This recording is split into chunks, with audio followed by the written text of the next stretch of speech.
What's up, Internet? Pete back here for the last day of our New York Comic Con 2018 coverage. I'm here with my favorite artist in the business, Mr. Ryan Ottley. How's your con been treating you, Ryan? It's been treating me pretty good. I'm pretty tired from it all, but I shall soldier on. I bet you getting a lot of commission work? I did, yes. Keeping you busy? Oh, absolutely, always.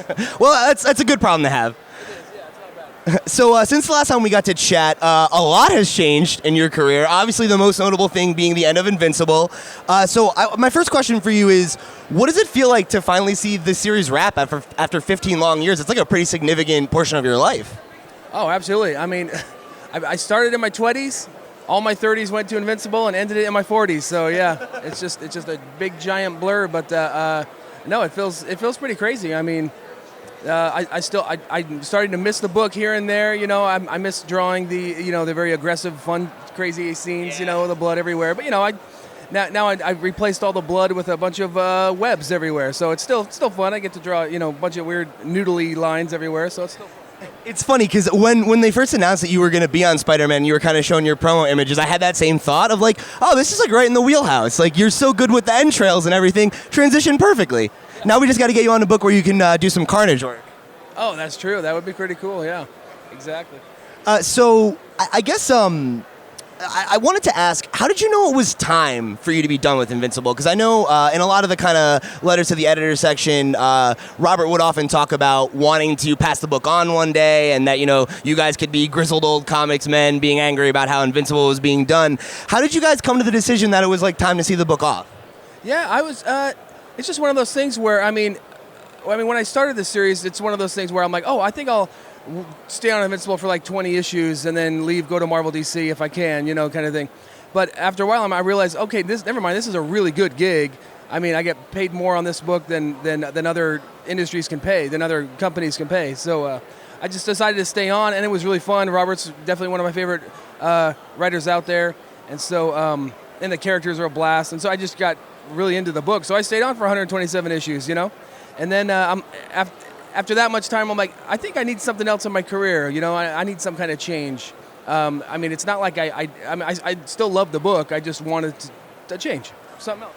Yeah, and I mean, like, I could kind of get that sense when you did the shark versus bear thing, and it was like, you're getting to stretch your legs and do something a little different. Exactly, yeah. That stuff was very different. I mean, very insane, just, a little more cartoony and wild, and yeah. But yeah, I mean, around that time is definitely one of those things where I felt like doing something different. But and those pages allowed me to do something much faster, so I could do that in between Invincible work. I could do like an hour or two per page kind of thing, because it's a little easier. So it was a good thing to do in between when I was feeling that I got to do something else kind of rut. So. Kind of like a nice palate cleanser. Absolutely, yeah.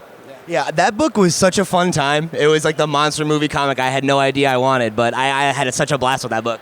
Thank you. Yeah. It's just like Jaws, but, on land, I guess. Yeah. So to take it back to Invincible, were you surprised by where the book kind of netted out, like where Robert kind of saw Mark's story go by the end?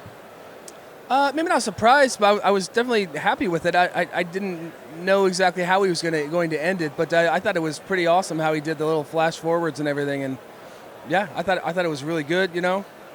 Fans dig it, so I thought it was a really good send off. Yeah, it was really satisfying to get that kind of, because I feel like it answered so many questions that would have been left unanswered, and it was so great to just kind of see where all these characters land, especially the new ones who we had only just met. Yeah, for sure. I agree. So I was checking out the hardcover, the last volume 12 that you had done over the weekend, and I saw in kind of, you guys did the commentary on all the covers and everything.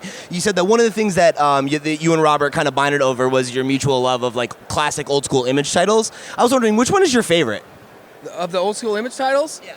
Oh man, I mean, Spawn was huge for me. I mean, it's so hard for me to pick favorites. I mean. Youngblood at the time, that was one of the coolest things ever. Savage Dragon, and then book like Pitt comes out, and then it just blew my freaking mind, So Dale Keown was always a big influence on my work as well. So, yeah. How does it feel to like have Invincible be such a significant part of that legacy now? It's something that you kind of grew up admiring, and it's one of the longest running books that Image has ever done. Like, what does that mean to you? Having it be a long running book. Having it be like one of the kind of like tent poles of Image for so long, like being a part of that legacy of something that you admired, while you were like coming up. I don't know. That's hard. That's a hard one to answer. I guess I could just say it feels good. I don't know how to answer it. Yeah, it feels neat. Awesome. So, what has been the toughest challenge for you switching over to ASM instead of working on a creator-owned title like Invincible? So far, it's been a pretty easy transition. Superheroes to superheroes. It's been good. The rules are a little bit different, which I didn't really know. It's a bigger corporation, so. There's certain rules. You can't draw your friends in there, or, your own interest or that kind of thing. So, learning those kind of things here and there, I'm like, oh, okay. Now, yeah. Would you say it's been like kind of not challenging, but like how different is that experience working with Marvel editorial than working with like kind of the team you had known on Invincible? It's not super different. I mean, if I need reference on something, I just ask them and they'll send it to me. They set up deadlines for me and that kind of thing, and it's not too much different. I get the script and I draw it, and there we go. So yeah, but so far they've been great. I mean, it's been really, really good to work with them. They've been happy with what I'm turning in. So it's not like I have to do a bunch of changes or anything. It's just like it's been great. It's been fun. Awesome.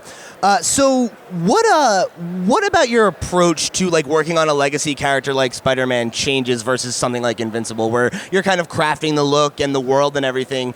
Like, what was your preparation for working on Spider-Man? Invincible, kind of, because when I started Spider-Man, I'm like, do I need to change anything? And the answer is just no. I'm just gonna stay me. I'm gonna stay my style.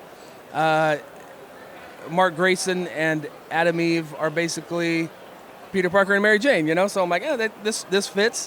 Why change what they look like? So they're basically the same characters, Yeah, that's definitely been working for me.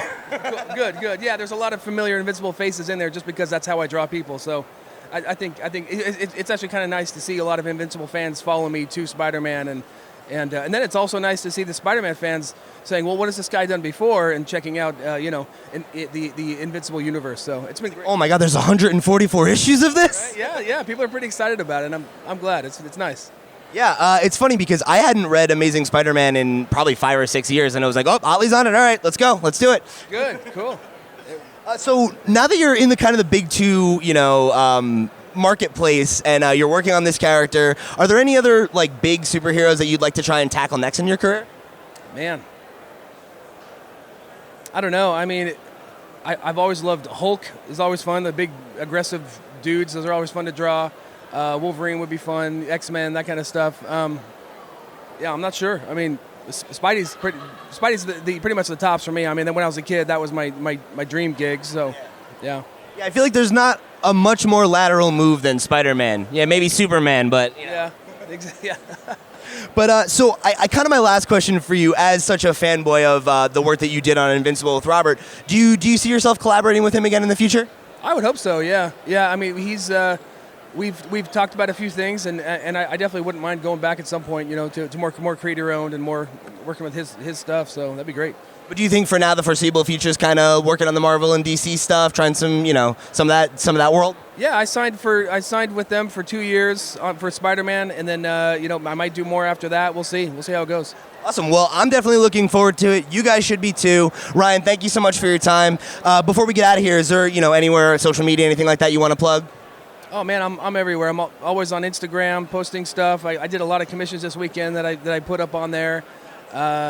Twitter, I put them up on there as well, and Facebook and Tumblr. I don't post on too much, so screw that one. Just do the other ones. All right, you heard it there first. We'll have the links down below. If you guys want to check out the rest of our NYCC coverage, you can go subscribe to the channel, like the video, click the notification bell so you get the notification when these daily videos go live, and we'll see you in the next one. Thanks for joining us.